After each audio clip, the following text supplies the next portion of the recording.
What's up, everybody? We got the throws show here, and we are fortunate to have one of the best throws coaches in the entire NCAA, and that is Ray Robinson from Tiffin University. So, Coach Robinson, thanks for being here. Hey, Dane, how's it going? Thanks for having me. It's going decently. So, I think for starters, like if anybody has never heard of Tiffin, for me personally, if you just go on your profile on the website, it's like I think you have 3 national champs, 4 runners up, and then 900 All-Americans at the Division II level.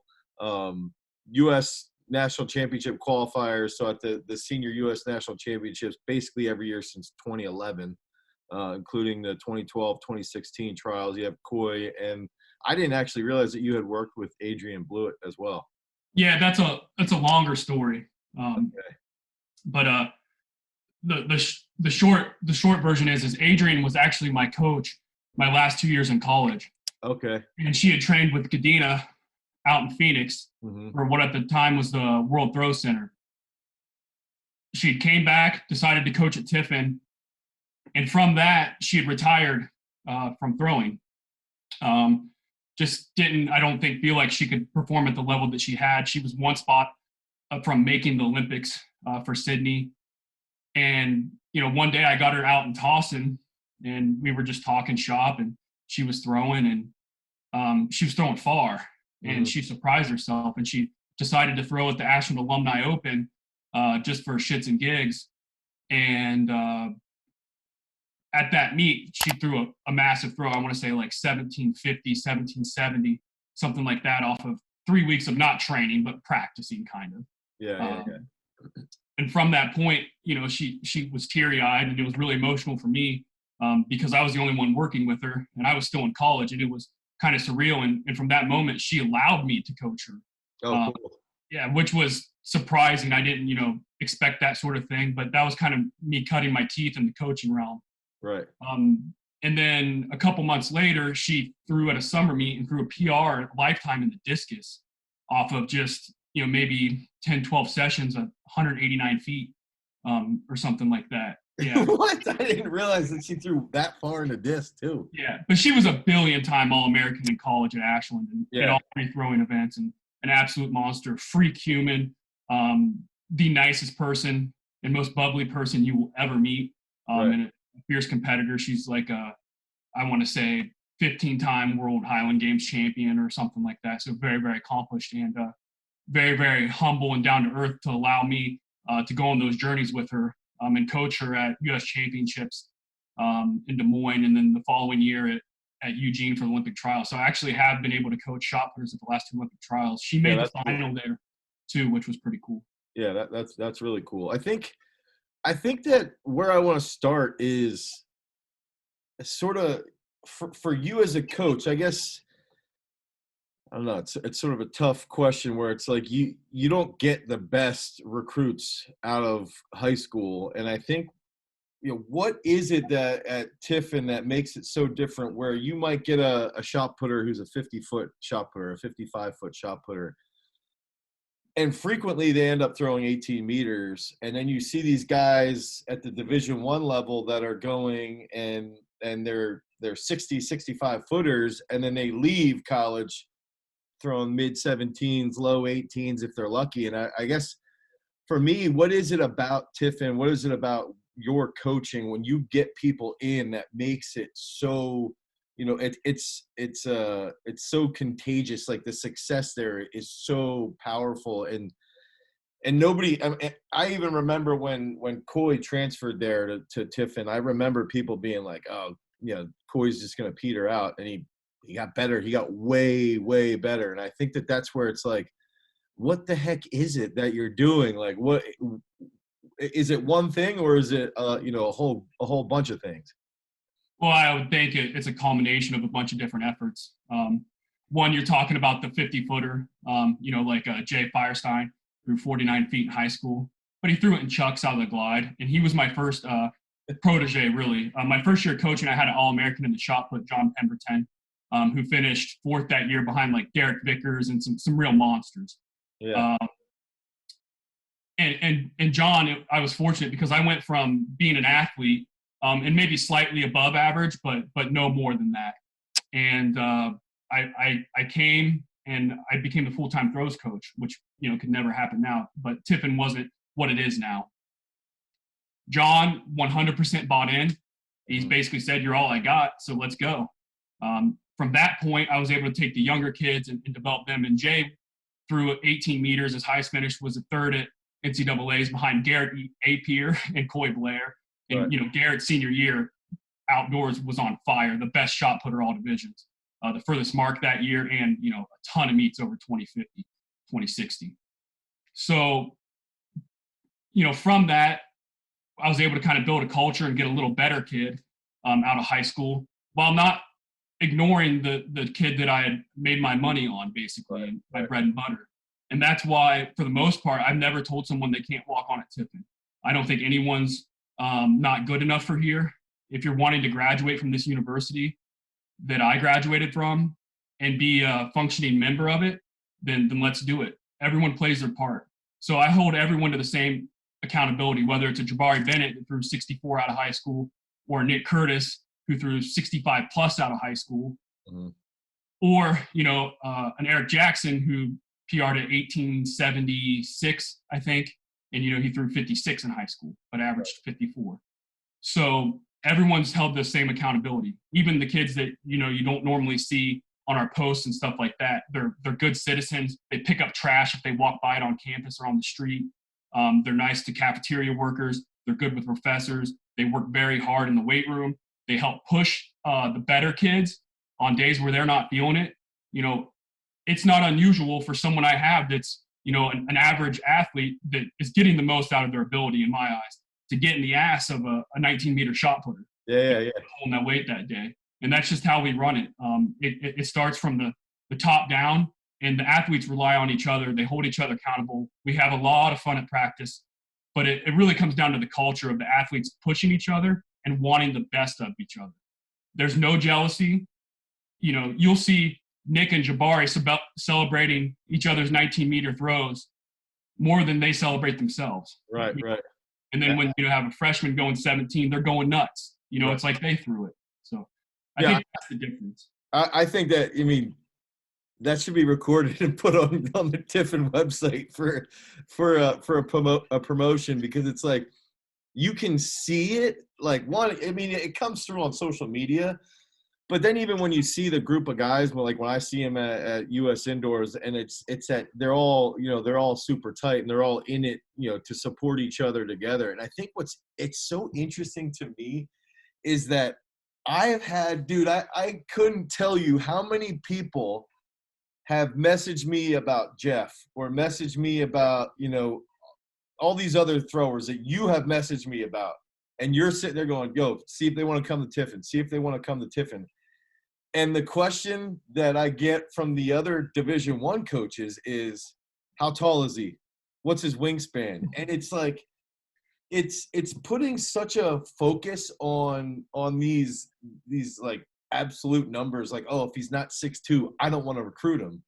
Right. And they're ignoring exactly what you just, you can feel the energy, the positive energy coming off of you, where it's like, dude, I don't care who you are. You're Jabari. You're 5'9", but you've got long arms. Jabari's 5'7". We measured him about a month ago. Okay, so that makes it even better, because it's like, okay, he's 5'7", and there was nobody would recruit him. Nobody wanted the guy, and now he's throwing 19 meters as a sophomore. And it's like, okay, where were those people?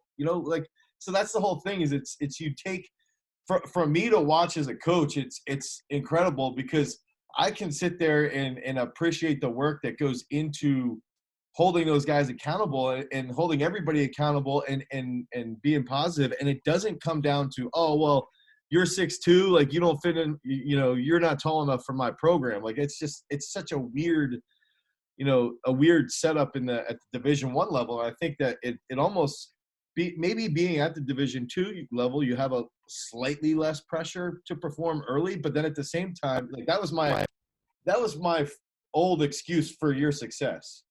Was that I would sit there and say, oh, well, Ray doesn't have as much pressure early on, so those guys can develop. But now you look at it, and it's like you got freshmen and sophomores throwing 17 to 19 meters. They're whooping Division I guys' asses, and it's like, so it doesn't matter. The culture is almost, in my opinion, just from seeing it, the culture is more important than your height, your length, what you bench, stuff like that. Yeah. And, none of my guys have crazy weight room numbers. Not since Coy. I mean, Coy was, a different animal. And if I'm honest, and if Coy would say the same thing, is that our end result in college was not the desired end result. He was in 21 meter shape. He threw 2014, and but he won a national championship in the weight, which I didn't take that away from him. He threw 21.44 at the national champion 6-round win. But the rest of them, they don't measure up to the matrix. Eric is tall, but he weighs 250. At 6'4". Nick measures up to the matrix. He had a checkered past with injuries, and I think that's why we were able, to get on him. And he really looked up to Coy as a high school athlete, because we're all from Southeastern Ohio. Okay. Where my dad was a throws coach for 30 plus years. And, from that, we have Jabari, but Jabari's a mutant. Jabari's 5'7", but he doesn't make the ball go far because I'm the world's best coach. He puts force through the ground like you would not believe. Yeah. There's just, there's times where you're wondering if concrete's going to start cracking because of the force he can put through his legs. And his legs are at the thigh are as wide as Coy's. Right. But, bench press, we're talking maybe 360, which for a 19-meter shot putter. And Nick and Jabari are not 19-meter shot putters. They are 20-meter shot putters. Yeah. And they will throw over 19, and I believe they would have done it this year. They were primed for NCAA. And I would attest to that. I mean, to both of those guys throwing 20 meters. Just one, talking with you, like texting with you regularly, but also just seeing them move in person. They were ready. Yeah, I guess Jabari had a big foul at USA's. I wasn't there, and like I told you, if they can't figure out with the two of them there, then I'm not doing a very good job coaching. So I stayed back with the rest of the squad. I don't know if that's necessarily true. I think there was a couple different things at play, just because it is that, dude, that circle sucks.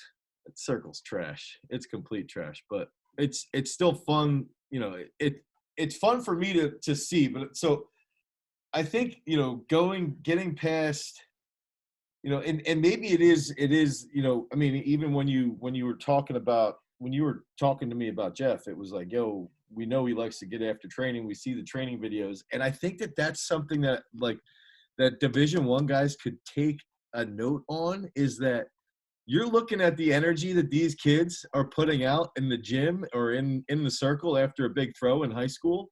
You're not necessarily, and as long as they're decent, right? They're not throwing 30 feet, but Right.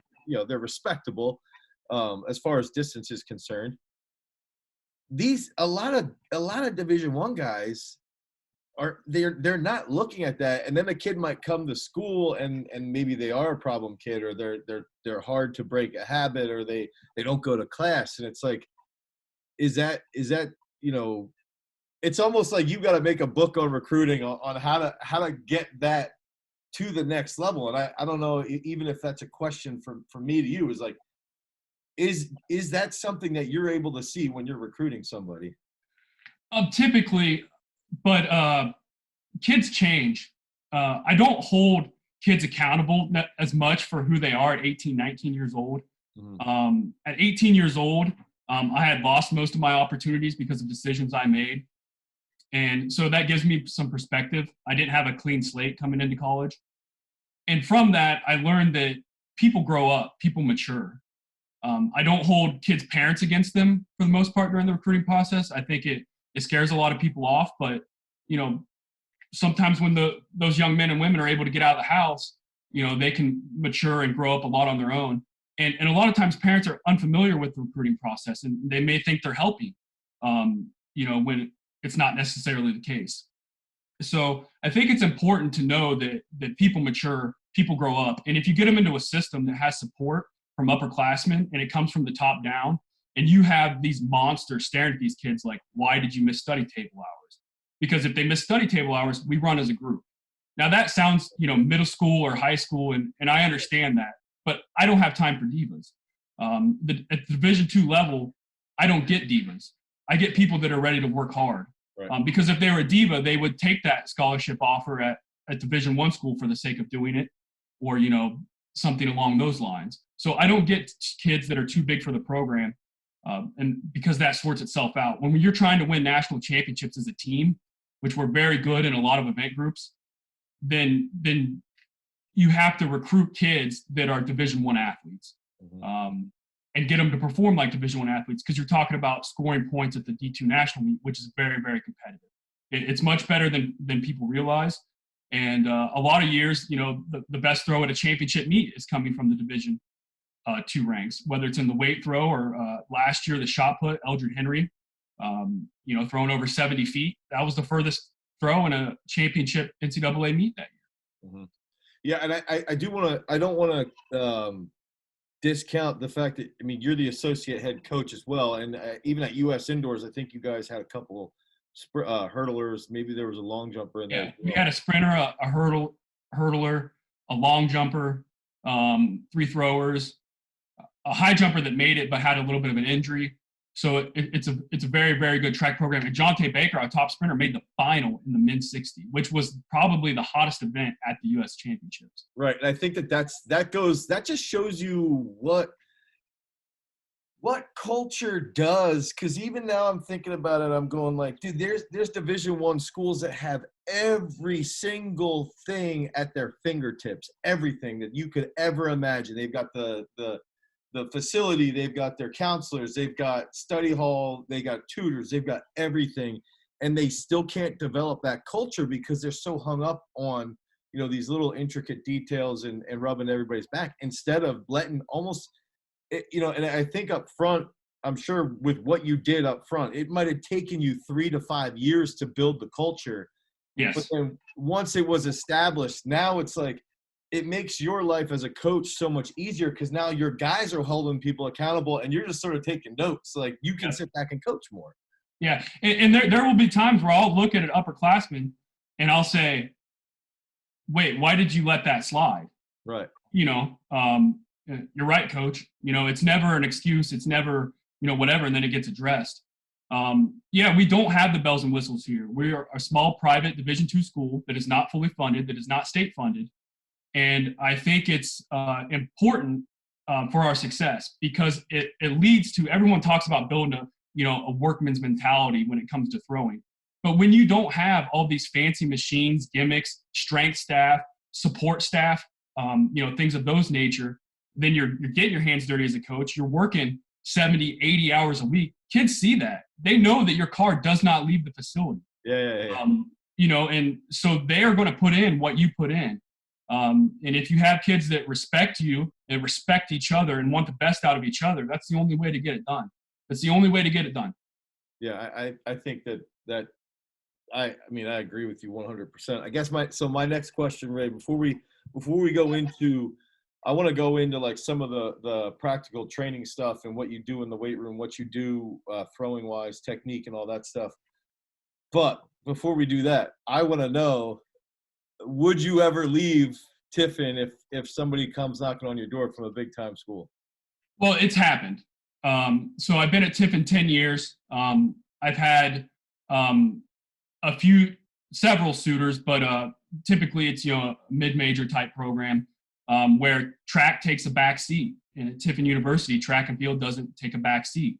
All the sports are created equal. Everybody gets their own. All the coaches help each other. If I need something from a football coach or vice versa, it's a really good flow. If I need something from the athletic director or the president, I sit down with them regularly. It's different. And there's a lot of value in that. Do I make a lot of money? The answer to that is no. But as you know, money really isn't everything. And having control over my own personal endeavors on campus is huge. Yeah. And we're treated extremely fairly. We run the indoor, myself and the head coach, Jeremy Croy. who was my head coach when I got here. And I think that adds stability. I love this place. I graduated from here. I met my wife here. She was a NCAA All-American in the shot and just inducted into our Hall of Fame here. My youngest brother threw for me here. My sister-in-law threw for me here, and she was a 6-time All-American and made NCAAs in 3 different events. And she was a bit of a midget as well. So, Tiffin's in my blood. I love this place. I really do. I care a lot for it. But I'm not going to sit up here and say never, but I'm not looking for opportunities. I don't apply for other positions. Because look at the guys I have and the women I have. Why would I want to go anywhere else? We can get it done at any level. I think that's the other thing is like from a coaching perspective, from my mind, if you look at your team and your women, somebody just said, ask him if he still has a dragon carved in the tree of your front yard. I've moved houses since then, okay. But that dragon is still carved in the front yard of my house near campus. Okay. Pretty sick. It's about 12 feet tall. That's awesome. Oh, that's awesome. So I guess like from my perspective, it's funny because if we would rank throws teams and it, specifically the shot, you have probably more 19-meter throwers, or I would say in the last year or two, more 18-meter throwers in the shot, men's shot, than anybody else in all divisions. I don't think. I mean, last year I think you had 5, with the exception of North Dakota State.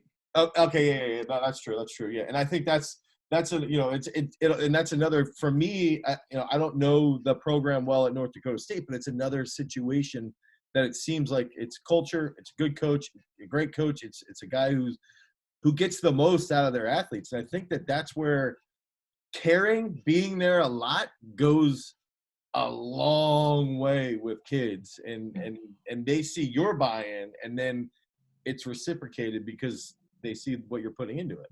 Yeah, I mean, remember being a young kid, and maybe there was, well, I guess you're close to College Station, so it doesn't matter as much. But when I was growing up, I was near a mid-major school, and I loved going to their football games as a kid. Every time they had a coach that had success, they would turn around and leave. Yeah. So then when I would play, NCAA football as a kid, I'm going to take over that program. We're going to win 50 national titles and never lose a game in, 20 years or whatever unrealistic thing I would do.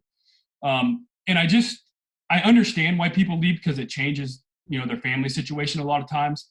But a lot of times if you step back, the grass isn't always greener. Having people tell you, no, you can't build this barrier. No, you can't drill a shot put ring in the middle of the basketball court.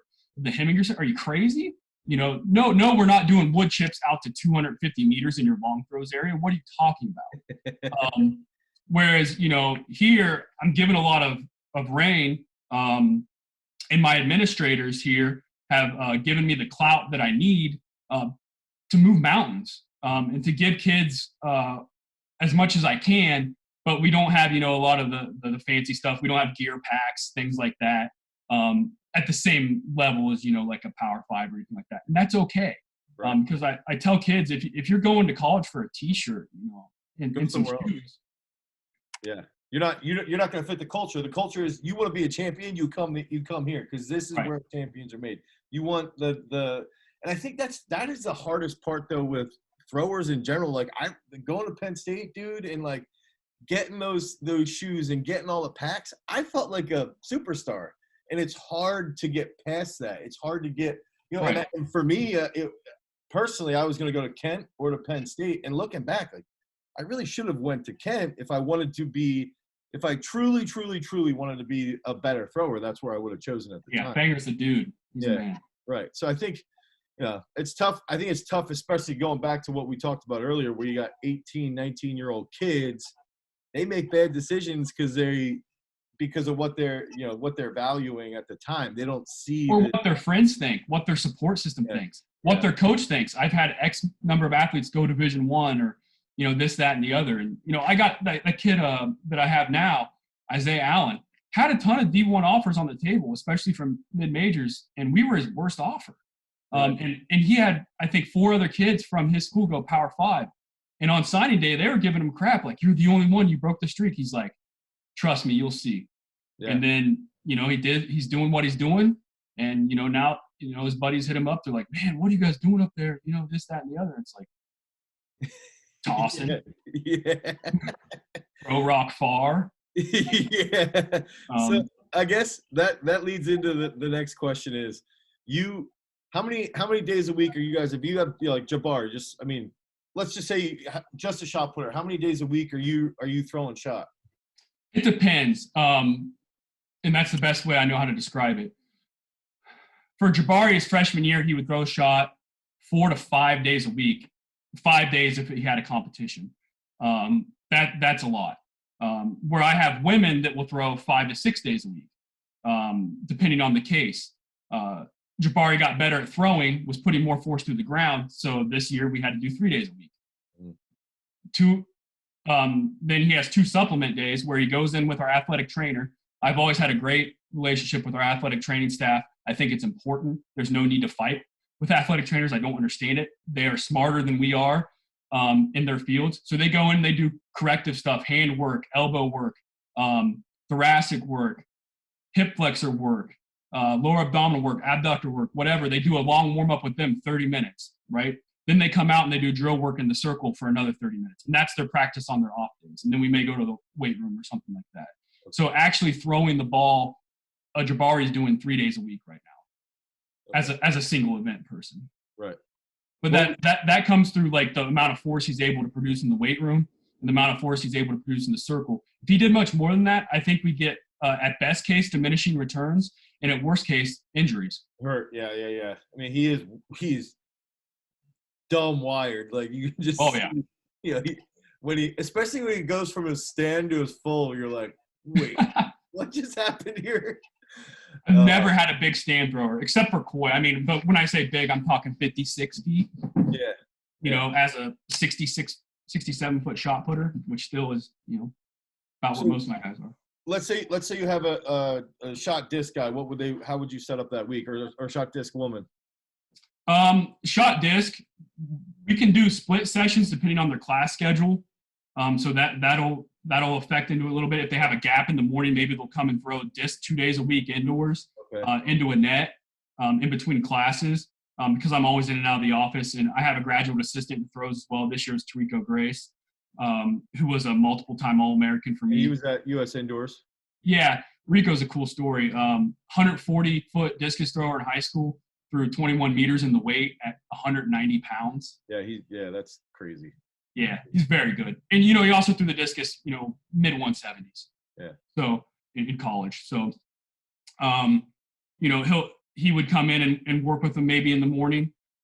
So you'd be talking about a 3-2 split with 2 discus days in the morning. And it could be the same day as their shot put day, or it could be undulating days depending on class schedules and that sort of thing. Right. Okay. Do you notice anything as far as volume is concerned between your women versus your men in the circle versus in the weight room? Yeah. Women, as you know, are designed to handle volume better. I've had a couple of women that are pretty wired, that didn't handle volume quite as well, but still better than my wired guys. Yeah. When it comes down to it, women can get more throws in because generally they're putting less force through the ground, less force through the wrist and hand, which is a big one, as you know. Our women will probably take, like a Nicole Berry will take 40 to 50 throws in a session. If I let her, she would take 600. Just keeps going. Oh, man.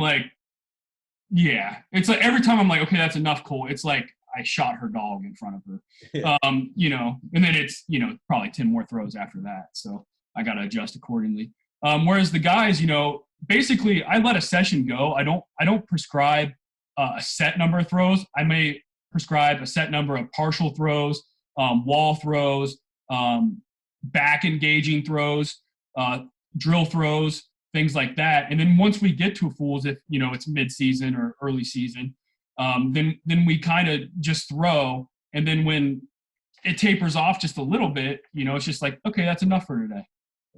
Because we want quality reps, but volume isn't. volume. You can't replace volume, but you don't want to do volume for the sake of volume. You know, I've had kids that have come from other programs where they were told, like, boom, this is what you're doing. Boom, this is the ball you're throwing. You know, if the 18's going bad on a day, it's okay to move to the 16. It's okay to move a med ball. It's okay to do a tape ball. Just as long as you're not sacrificing the quality of work and doing things for the sake of doing them. I'm not big into for the sake of doing them. And I have my athletes have a lot more say in their training, especially like a 4th and 5th year senior, than probably most, if not any, program in the country. You know, I'll sit down when I'm writing their programming. What do you like? What do you not like? You know, sometimes I got to give them some of what they don't like. What do you need? What's your weak points? What do you need to work on? You know, and we'll sit down and we'll hammer out programs. My upperclassmen are regularly in with me when I'm fine tuning programming. And that's the thing, it seems like, is that, dude, you just communicate well. Like, you're open. You're an open book, and you're clearly it clearly works. Like, and I think that's what even for me, like, I think, you know, I had this discussion with Amin Nikfar where he's like, throwers, there's so many aspects of throwing that like we just care about way too much. So like from a technique perspective, like my technical model is a little different from yours, but like we both get good results. And that doesn't mean you're a bad person because you think technique different from me. But what we miss is that, you know, you and I might sit down with people and actually communicate accordingly, and we have less of it, or maybe you have less of an ego and you can listen to other people and take in their suggestion. And then that makes you a better coach, and that makes your athletes want to buy into even more and throw for you in reality. And it's like, dude, you know, technique does matter 100%, or the technical model matters, I'm saying. Yeah. But at the end of the day, it's just part of that full system. It's not the end all be all. Like my model is not the end all be all of my program. It's you know, and it's the same with you. You know, what you're doing is strength matters, lifting matters, but dude, having that culture, again, it goes back to that is what matters even more. Right. Because if you have your guys out at the circle and Jabari's dropping a bomb, he brings everybody up in that session. Yeah, and that's where the culture is great, is that it's not like, oh, this person's throwing farther than me today. They'll say, hey, did you see Zay cranking him out today? Like, he was throwing a half meter further than me today. Like, he's on something else, you know, like, you know, he must have a girl giving him some attention or something. Or he's trying to get the attention. Yeah. So, you know, that's the difference. Or, you know, they'll say, hey, did you see Laura, you know, throwing weight today? She was cranking him out there. It's not like, oh, I might be number 2 now, or they're on my tail. There's no time for that. And it's not how society should work either. Right. And I think, you know, throws coaches have a problem with that. We're as bad as anyone with, you know, this, that, or the other. Oh, yeah. Absolutes and that sort of thing. But when it comes down to technical model, Dane, if I have an athlete by year 4 and 5 that's not a master of their own universe, then I have failed. Right. Because what if I fall in my river while I'm fishing, or get struck in the head by a golf ball? You know, and then they're like, oh, I don't know, we just did what he told us to do. You know, I don't know. They just gave us a sheet every day, or you know, a Google Doc every day. Right. And you know, I think that goes back to your culture aspect. Is it's like, even from the technical model, you've got your principles, and that's the other thing, is that I think it's very telling of a coach when they've got a group of people that they all resemble each other, but they're all moving in their own unique manner. And I think that's what a lot of people forget, is like, and dude, I'm obsessed with comparing throwers to Kovacs or Krauser or Rhodey, whoever my model might be. But at the end of the day, it's more important for me to instill those principles. And I think, like, watching your guys toss, especially the guys that are older or more advanced, somebody like Jabari, like, you can sit there and see and compare him, and you can see, like, dude, they're all moving similar and they're consistent, but they also have their own movement. It's not exactly the exact same out of everybody, because everybody's different, you know? Yeah. You know, I have an Eric Jackson who has probably a 3-foot shin. You know, that's not an exaggeration. If I have him throw exactly like Jabari, it's going to be a shit show. Yeah.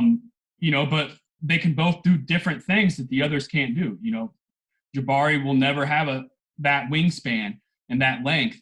And Eric will never be able to put as much energy into the throw out of the back of the circle. Yep. And we have everything in between. But we have some commonalities. We use a lot of the same drill progression, that I got from, probably my biggest mentor and biggest influence. In the shot, we vary differently, you and I. When I say differently, I'm talking 10%. And discus, I think you have the best technical fundamental model in the game. So I appreciate that. And I tell my kids that. They're like, well, I'm struggling with discus. I'm like, go pick some of Dane's videos, go watch them. And that's when it comes down to the ego. It's like, I don't have all the answers. I can't be the physical therapist, the strength coach, the technical coach, doing the administrative staff and have all the answers. Those are professions in and of themselves, and be a father. And it comes down to like trusting in people. And when you trust in people, more often than not, you're going to be pleasantly surprised. Right. And people respect being trusted, and they'll do right by you as well as they can. So I wanted to ask, going back to a little bit more of the training stuff, I wanted to ask if, let's say implement-wise, men's and women's shot, disc, are you throwing heavy or do you throw light? Do you throw comp? Do you throw heavy? What's the range, I'd say, for each group that you would use in training? An advanced female, like Nicole and Brenda, who I had this year, are both over 15-meter shot putters. Mm-hmm. They would get as heavy as a 14-pounder, a 16-pounder. And I'm talking wall strikes, double knees, single knees, no turnbacks, that sort of stuff, finishing drills, ground pounds, to build that strength in the hand and wrist, and to build that sport-specific strength without compromising joints as much. You don't have big misses when you're doing those drills. Out of the stand, they won't go much heavier than a 12 or a 5K. And that's typically in the late summer, early fall. The guys will go as heavy as a 24. Okay. When we're talking the same sort of very partial movements. Where's 24 from? It's a outdoor weight without the handle and with it cut off. Yeah. So, but it doesn't matter because they're just throwing it into the ground or very partial movements. Okay. But then we move to a 22 or a 20. And freshmen, they're not touching those balls. Mm-hmm. Those go as Zay was very advanced strength-wise when I got him. Is very, very strong. So I let him throw the 18 in the fall a little bit, which I don't normally let a freshman do. And I let him throw the 18 probably too much because it took him a little while to come back out of that, longer than I had anticipated because every case is different. And I hindered some of his skill development. And I sacrificed his skill development to sport-specific strength, which was a mistake. Yeah. And I let him know that. I said, it took you longer to come out of this because of me. Not you. Yeah. So, but when you're pushing boundaries and you're truly into development, you have to be riding that line. You have to find out where the line is. Yeah. And sometimes you never find the line if a kid is truly extraordinary. Right. So we'll go to that. And then I never let them take over a 20-pound partial throw. Okay. So I'll let them take walking stands, stuff like that, where we're really focusing on bracing the back to give yourself something to push off of with the 20 into a net or soft toss or whatever. Then when we go on those heavier days, we'll go to the 18. And that's what we'll do our halves and stuff like that with. The really, really advanced kids that I have will take full throws with the 18. But believe it or not, most of the time, by the time we get to fulls, I'm on a comp ball. Okay. Because I timing is more important than people think. And learning the game of golf and things like that, I found that timing is way more important than people can anticipate. Right. And when you get those different balls and you get different stretch reflexes and that sort of thing, it can help with development for sure. Mm-hmm. But at the end of the day, you want your kids to feel like they can throw far at any time. You don't want to dig that hole too deep most of the time. And that's finding out how deep you can dig that hole to get reasonable response and a reasonable timeline. Because if a kid is dug deep and is thrown like crap for an entire month, then it becomes a mental game. Yeah, so you got to keep away from that mental game, especially the kids that I have that care a lot, which they all care a lot. When they get in a funk, it's harder on them than I think a lot of people because they care so damn much. So then you're putting on the sports psychologist bib and going to town. Right. So that's as heavy as we'll go. We spend more time with comp ball than anything because that's what you throw in comps. And it's one of those things. If I coach weightlifting, my weightlifters should snatch. If they're snatching, that's probably a good idea. Yeah. I would rather do bicep curls personally, but my snatch hasn't gone up in 15 years. With the bicep curling. So it's one of those things where that's the art of coaching, right? And if I give every kid the same prescription and I'm not watching their throws, they can dig that hole. You got to have some baseline tests. You got to look at their overhead throws. You got to look at their physical fitness. That's one thing that we're bigger on than most programs. I'm constantly trying to keep them in shape. Like a Jabari, he'll run twice a week. A one event person, a 2 event or 3 event person will run once a week. Okay. And it maybe just be up steps and sprints and stuff like that. A little way more in the fall, that sort of thing. And then in the summer, I say you guys better come back in shape. Yeah. And then it is what it is when they get back. So, keeping them healthy, keeping them happy, keeping them feeling good about how they look and how they're performing. That's more important than people think. Because if you feel like a fat slob, you're going to throw like a fat slob. Yeah, that's true. That's very true. Then during mid-season, we focus on comp ball. Okay. We're still doing partial throws with maybe just an 18. Then round championship time, we go to exclusively 16 with the addition of light balls at the end of practice so they can see some big stuff and get some indicators of what they're capable of doing. And for the women, that'll be either 3.5K or 3K. I don't really like the 3K for most people unless they're an extraordinarily slow mover. And then for the men, it's a 14 or 15. Right. Okay. What do you do as far as like weight room is concerned? If they, is there a specific day of the week that they're going to go a little bit harder in the circle versus in the weight room, or how do you sort of tailor it? Or is it like they're going to throw ham on Monday and they're going to lift ham on Monday? Can you sort of describe what that setup would be? Yeah. And I've changed multiple times over my 10-year career as a throws coach, but the last few years, our biggest lifting session's on Sunday because there's no one else in the weight room.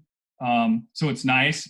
We come in the early or late morning, and maybe we'll have a skill development session, whether it's drills or it's, for hammer throwers that throw a lot more volume than shot putters, they'll throw hammer that day. If it's nice out, unusually nice out, maybe we'll chuck some disc. Or if someone is a third event shot putter, which I have one of those kids right now who still threw over 16 in the shot, being his third event as a freshman. He, may throw some shot on Sunday because it's his third event. Then we go in the weight room, and that's our squat day. So that's Olympic and squat, and I found that in my experience, squat takes the most out of you. Then when we come back on Monday, we hit our hardest upper of the day, and we throw on Mondays as well. And sometimes it's a shit show, to be honest. But the kids kind of know sometimes it's going to be that way. And the goal on those days is to accomplish work and get some good things out of it, get some good feelings. So, Jabari may be throwing and Nick may be throwing like 17 meters consistently. But I know, okay, that's good because if they had to throw 18 today, they could. Yeah. And we're not too far off, right? We're not digging too big of a trench. Right. And they know they're going to be sore those days. But if we're doing a typical split for us would be we would lift Sunday, Monday, Tuesday off, come back Wednesday. We lift at noon because there's no classes on Wednesdays at Tiffin for the most part. Is it?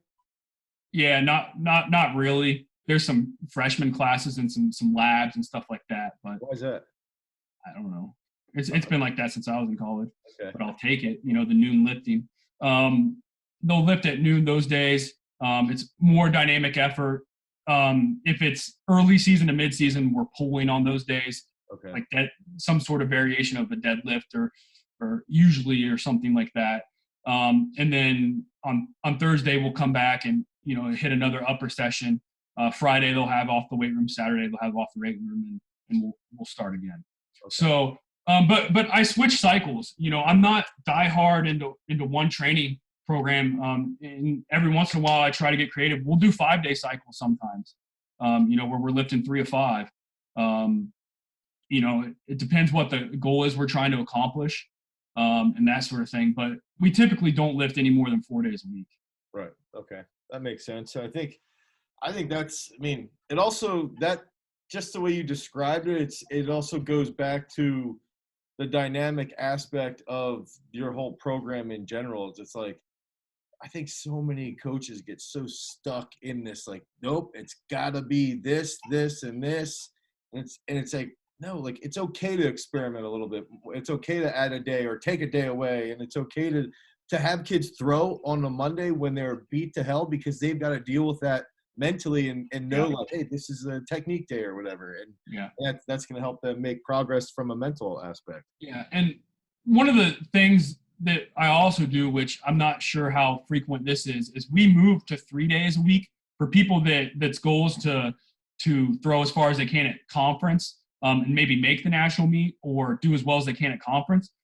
We move them about, their last 2 cycles typically, which is, 2-3 week cycles. I typically don't write cycles more than 3 weeks long. Okay. It's a little unusual. I know most people are 4 weeks, and I was 4 weeks for probably about 5-6 years. But when I write a 3 week cycle, they're lifting 3 days a week. And Sunday they have no interference, no class, very little practice.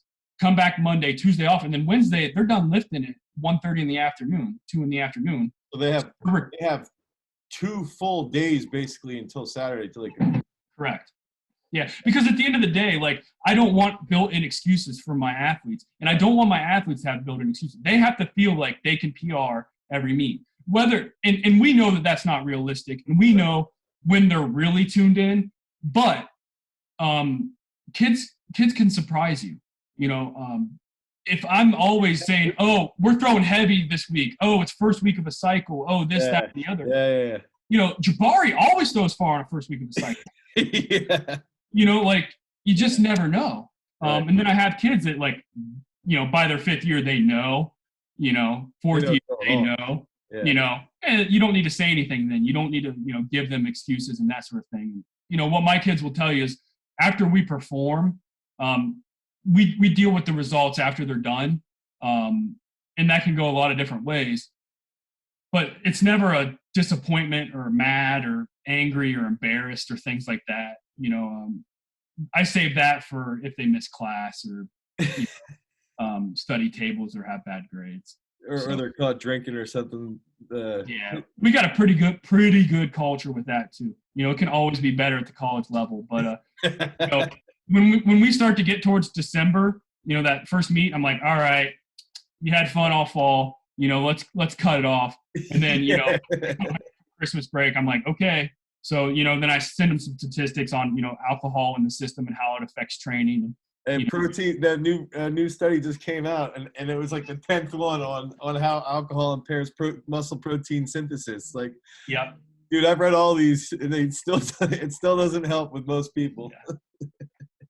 Yeah.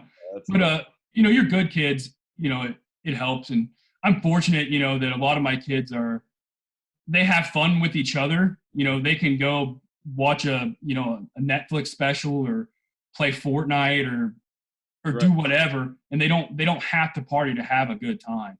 And I think that comes back to the culture, them enjoying being around each other, genuinely enjoying being around each other. Right. No, and I think that goes back to the culture, the environment thing. It's like, if you guys like being around each other, you like training with each other, you're gonna end up like hanging out together. And yeah, you drink once in a while, it's not gonna ruin anything. It's gonna be a fun time. But I actually think it's better when they drink much less, because then when they do drink, they feel like such shit. They're like, dude, I'm not drinking for another 2 or 3 months. Yeah.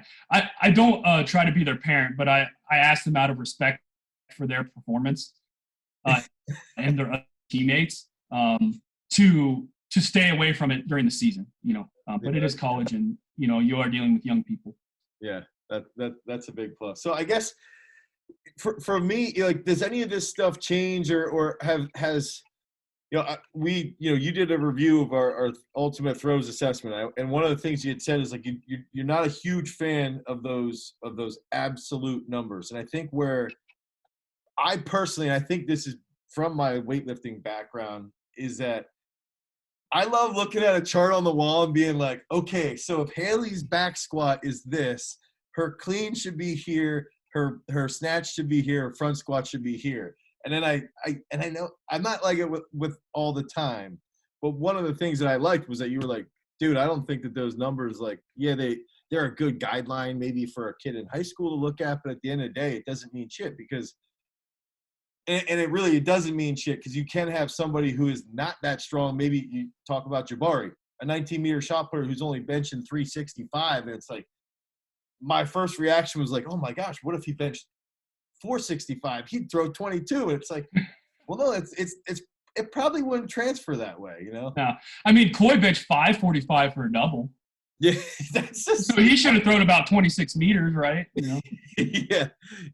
And one of the things I want to share with everybody is that I think this might have been the first time you and I spoke the first time in person. I believe it was 2016 trials. I'm pretty sure. Yeah. But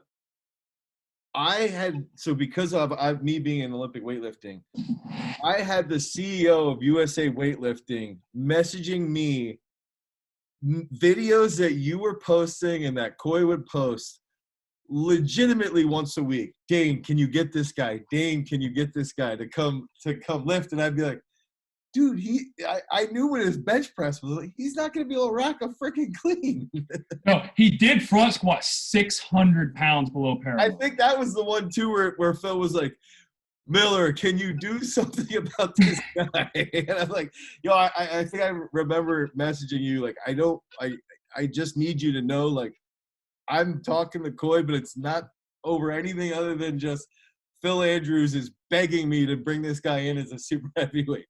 Yeah, and I think Coy responded the way that I would have. And that's, where it comes down to my athletes being an extension of myself in our culture is that, Coy is awesome. He's one of my best friends. I was the best man in his wedding, which was a huge honor to be that in a former athlete's wedding.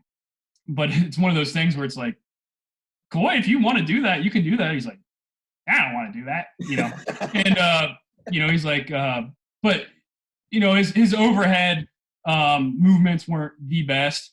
I've had kids that would be way better for Olympic weightlifting than Coy, not super heavies. But like Jay Firestein, who I had, Miranda Mendoza, who I had, who was front squatting 4 bills, which is and stuff like that. And we do like to test those boundaries and those numbers, but the correlations, as getting back to what you were talking to, they're not anywhere near absolute. Absolute's not even in the conversation. And Jabari, I don't know how much he can back squat. Your guess is as good as mine. I've never seen him unrack, walk something out, and not come back up with it. Yeah. And the older I get, the further we get away from even doubles or triples. Sets of 4 is typically where we're at, and then if they're gassed out of 2, rack it. I don't. We do failure stuff, push to 4 stuff, which comes from Art Venegas, which comes down through Godina to me. Right. And I think it's really, really valuable. But when we're doing that stuff, we may be doing 6 sets of 8, where we're in the gray zone between hypertrophy and strength training. And that comes down to physical fitness as well. And that helps keep people in shape. You can keep people in shape in the weight room. Yeah. You don't have to be doing plyometrics and, putting extra pressure on joints and Achilles and feet and low back, and that sort of thing. So, when we do our Olympic movements, I've had some really, really good Olympic lifters. But when we do our Olympic movements, I want them to be clean. Mm-hmm. And can I go heavier, coach? Sure, you can go heavier, but it better look good. Right. We can kind of push it in the simpler movements like a bench or a squat or different sorts of presses and that sort of thing, especially if they're in front of the head. but I try to stay away from things that can injure an athlete, because we're throwing, and the weight room's cool, especially when you have a mutant. And the weight room's really cool is when you have someone that's really strong and isn't really good at throwing, and they're like, "Coach, I just want to see how strong I can get because I'm never go ahead. throwing." And I'm like, "Go ham, bro. I want to see you deadlift 700 pounds for 6 reps." And I had a kid do that without straps. But that adds to the culture. That's where people miss out. Is it's like, dude, that kid was probably a very key component of the system of training because he could push people in the weight room. Yep. I think that's where it's like, dude, just going back to the whole conversation, you always have. It's fun to look at those charts and numbers. It's fun to think about the graphs and the periodization models that you're using. It's fun to think about those intricate details. And to go back to the product you reviewed, our goal was mainly just to get high school kids to realize they got to lift a lot more than they actually do. Yeah. But it was like it's like stuff like that.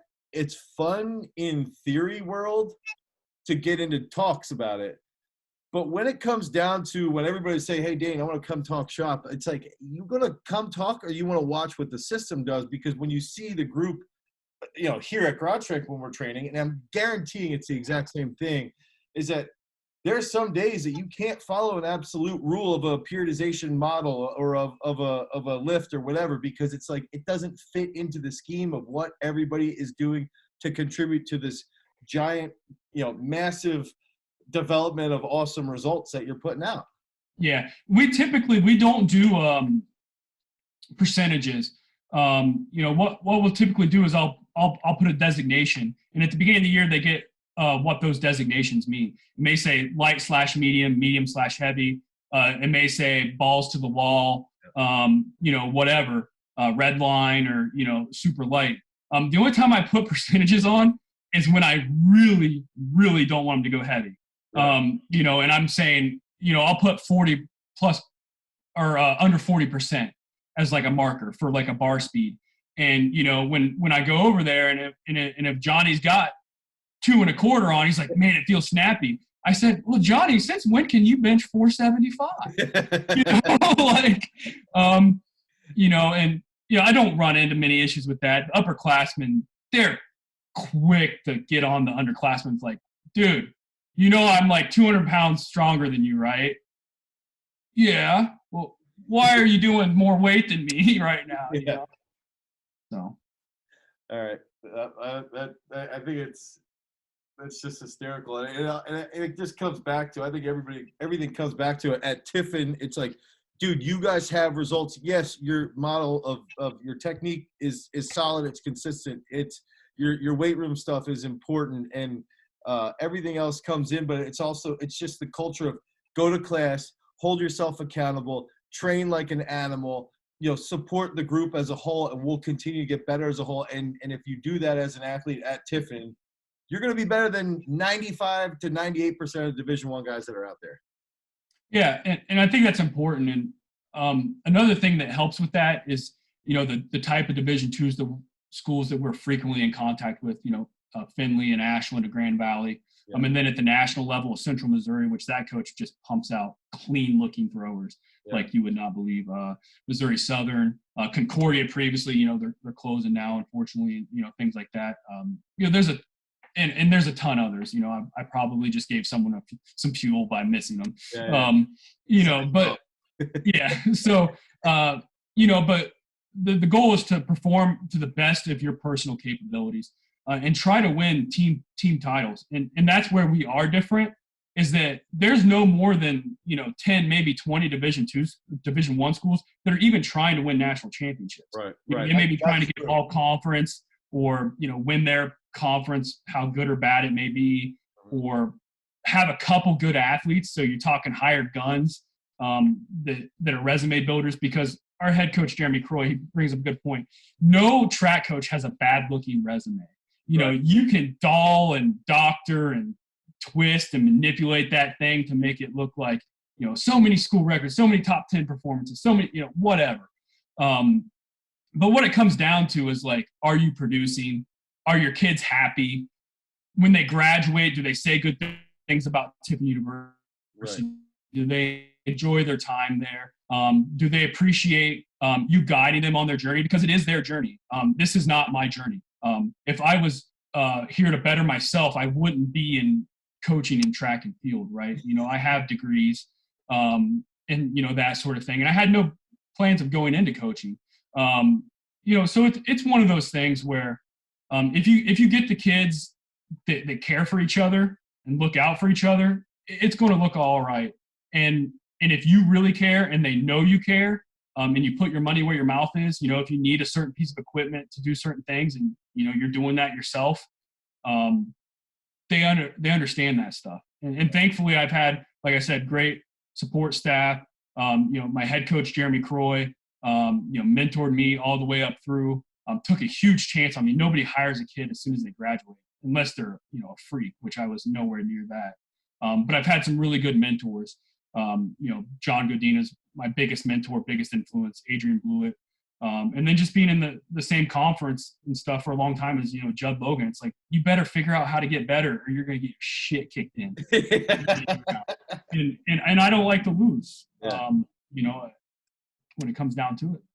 All right, Ray. So tell us about your shirt before we head out. So this shirt is a Tiffin Strong. During this COVID crisis, I think it's important to support local businesses. Doctors, nurses, everyone knows about that. But local businesses, people are struggling. People that rely on tips are struggling. 100% of the proceeds from these shirts go towards supporting small businesses locally. I hope everybody stays safe and hangs in there and follows the CDC guidelines above and beyond. And look out for your neighbors, look out for your friends, call and check on people. I'm very fortunate. My household income has not been affected by this negatively, but I'm in the minority, and I know that, and that's part of my privilege. So it's important to realize that there's people less fortunate, and do what you can when you can, and look out for your neighbors, look out for your brothers and sisters across the states, and help those that aren't in as privileged a position as you are. Yeah, that's really, really good. Well spoken, and I would echo everything that you just said. I think that's 100% truth. Honesty, it's good. All right, Ray, thanks for being on the Throw Show, and hopefully everybody's going to be hitting you up at Tiffin trying to bang down your door and get in to start dropping some bombs. I hope so, man. Looking forward to it. Thanks, Dan. I appreciate it, man. Keep up the good work, you guys. Thank you. See you. I'll see you.